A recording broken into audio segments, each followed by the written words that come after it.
I texted my mom from my hotel room at 9 p.m. on a Wednesday. Just a simple message. Something like, "Hey, how's Scout?" She didn't respond. I figured she was busy. She wasn't busy. She just didn't know how to say. We sold him. Scout was my 5-year-old golden retriever. I raised him from 8 weeks. He slept at my feet every single night. He knew when I was sad before I did. My parents sold him to a woman 3 streets over for $350. For vacation money. While I was on a work trip. While I was sending check-in texts. While I had absolutely no idea. I found out from a neighborhood Facebook group. A photo of a golden retriever with a distinctive white patch on his left ear, sitting on someone else's couch. New addition to the family. And I knew. I called my dad. He said, "And I want you to hear this," he said. "You weren't home anyway." Now here's the part that mattered. 3 years ago, I'd been putting money into a joint family account. My name was on it. I was a legal co-holder. And my financial advisor confirmed in about 4 minutes that I had every right to pull my contributed share. I pulled it that same night. Mia. And my parents came home from Cancun to a very different balance than they left with. I work in project management. I live alone in an apartment about 90 minutes from where I grew up. And until about 3 weeks ago, I had a golden retriever named Scout who was the best part of my daily life. Let me tell you about Scout for a second because he matters and I want to do him justice before I get into the ugly part. Scout came to me at 8 weeks old from a rescue my coworker had fostered. He was chunky and gold and completely convinced that the entire world existed for his personal enjoyment, which honestly I agreed with. He had this white patch on his left ear that made him look like he was always wearing a tiny headphone. He slept at my feet. He sat next to me when I was on calls like he was attending the meeting. When I was sick he'd press his whole body against my legs and just stay there. He was 5 years old and in perfect health and I had planned on him being around for another 10 years minimum. When I traveled for work, Scout stayed with my parents. This had been the arrangement for 2 years and it had been fine. My mom always sent me unprompted photos of him napping in sunbeams. I thought she liked having him there. I was wrong about a lot of things. The work trip was 4 days. A conference 2 states over.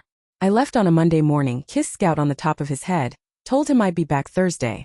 Wednesday night, 9 p.m. hotel room. I texted my mom. "Hey, how's Scout doing? Miss the big guy." She read it. Didn't answer. Thursday morning I tried again. "Scout update?" Nothing. My dad, when I texted him. "He's good. See you soon." That was it. He's good. 2 words. My dad, who usually sends 3-paragraph texts about nothing, sent 2 words and signed off. I should have pushed. I didn't push. I got home Thursday evening, walked into my apartment, dropped my bag, and immediately noticed the quiet. Scout always heard my key in the lock. He'd be at the door before I finished turning it. Whole body moving, making that specific noise that was somewhere between a bark and a scream of joy. The apartment was just quiet. I checked my phone again. Scrolled Facebook while I tried to figure out what I was feeling. And there, in the neighborhood group from my parents' area that I'd been added to years ago and never muted, was a photo posted that afternoon. A golden retriever. White patch on the left ear. Sitting on a floral couch I'd never seen before. The caption said, "New addition. Just welcome this sweet boy from a local family. Already feels like home." I read that caption 4 times. Then I called my dad. He picked up on the second ring. I said, "Where is Scout?" Not a question. "Not really." He said, "Mia. Dad. Where is Scout?" And he told me. He told me like he was reading something off a list, like the words themselves weren't detonating anything. They needed extra cash for the vacation package. They'd found a buyer through a neighborhood app. $350. Scout was with a good family. They'd done me a favor because he was a lot of work for them when I was away. He said, "You weren't even home." I didn't say anything for a second. Then I said, "I'm going to call you back." I hung up. I sat on my kitchen floor. I don't know how long I sat there. A while. 3 years ago, when I was 24 and had just gotten my first real salary bump, my parents came to me with an idea. They wanted to set up a joint family investment account. Something we could all contribute to, grow together, use eventually for family things or emergencies or just as a shared financial cushion. My dad made it sound warm and responsible. Something a mature family does. I agreed. I became a co-holder. I set up automatic monthly deposits. I contributed faithfully for 3 years, never missing a month, sometimes putting in extra when I had a good few months back to back. My financial advisor's name is Dana. I've worked with her for 2 years and she is direct in the way I need someone to be direct when I'm emotional and making decisions. I called her Thursday night at 10 p.m., which I've never done before. She picked up. I said, I need to know something about the joint account. She said, what happened? I told her. All of it. She was quiet while I talked. When I finished, she said, you're a co-holder with documented contributions? Yes. And your name is on the account as a full access holder? Yes. Then you can withdraw your contributed share. Tonight if you want. I said, walk me through it. She did. I want to be exact about what I withdrew because people are going to ask. I pulled my contributed portion, the money I had put in over 3 years, documented to the dollar. Not a cent of what my parents had contributed. Just mine. My contributions totaled just under $26,000. Dana processed the transfer to my personal account. By midnight it was done. My parents were still in Cancun. They'd left the Tuesday I got back. I found out later they'd taken Scout to the buyer on the Monday before I returned, given themselves a day's buffer. They were gone until Sunday. I didn't call them. I didn't text. I just waited. Sunday evening, 7:14 p.m.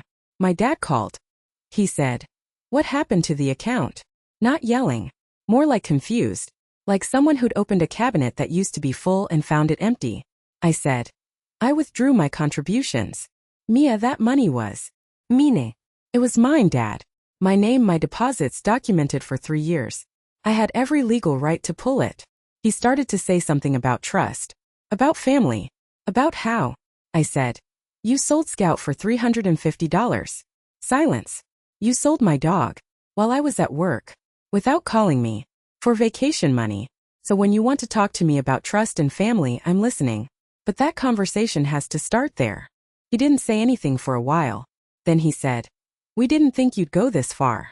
I said, neither did I. I hung up. Here's where I am now. Scout is home.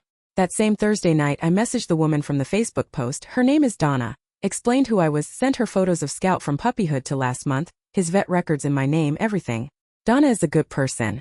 She was horrified. She handed him back to me in her driveway the next morning with a hug and the words, I am so sorry, sweetheart. I cried in her driveway. Ugly crying. Scout was pressed against my legs the whole time like he'd been there all along. My parents are not speaking to me, which feels like a choice they've made and one I'm currently at peace with. My dad's called twice. I let it go to voicemail. Both messages were variations on you've really hurt us, and this isn't who we raised you to be. I haven't responded. Dana told me to make sure I was the sole holder on everything going forward. Done. Scout is on my couch right now. He's chewing a bone I bought him as an apology from me to him even though none of it was my fault. He doesn't know that. He's just chewing. I keep thinking about what my dad said. That they didn't think I'd go this far. Here's the thing. Neither did I. A year ago, 6 months ago, I wouldn't have. I would have cried, yelled, forgiven, moved on. That's what I always do. That's what they counted on. But you can only count on someone's tolerance for so long before they finally do the math and realize what it's been costing them. I did the math. The number was $26,000. Donna reached out to ask for my parents' contact information to pursue a refund of the $350 she paid. I gave it to her. I do not know what happened after that and I am choosing not to find out. Someone asked if Scout remembered me when I picked him up. He heard my voice before I finished saying his name and he lost his mind. Donna was crying. I was crying. Scout was vibrating. He remembered. He always does.